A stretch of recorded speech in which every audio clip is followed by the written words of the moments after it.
he still had a real love for Westminster. He never left Westminster in a sense. Rick Lynn's his longtime colleague at Gordon Conwell. I had lunch with him last summer, and he joked that he said that David Wells and Rick Lynn would joke that Kline never cared what was happening at faculty meetings in South Hamilton. He wanted to know what was being said at faculty meetings at Westminster. Should add to that, he taught at RTS for a period of time too, right? He did. We need to throw that in. That's right. He taught 2 years at during a January term in Jackson. And I asked him about that. I had occasion to talk to him about that years and years ago.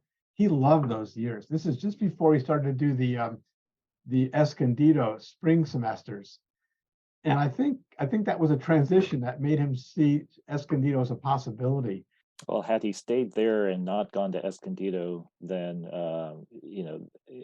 his influence at Westminster West or Westminster Seminary, California, excuse me, he cast such a large shadow and influenced generations of people, myself being one of them. And so, kind of wonder how that all would have played out had he stayed there at Jackson. Right. It's possible he would have tried to do all three. I don't know.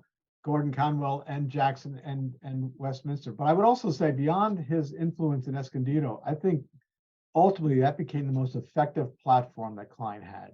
Oh, is that right? Interesting. Because I think his best writing was, and I would also argue his best students were in those Escondido years. And so I think the whole church stood to gain from the 2 decades he spent at Escondido. They were remarkably productive years for him. Yeah, that is interesting. I mean, he did, all the Zechariah essays, I think, during those years. Right.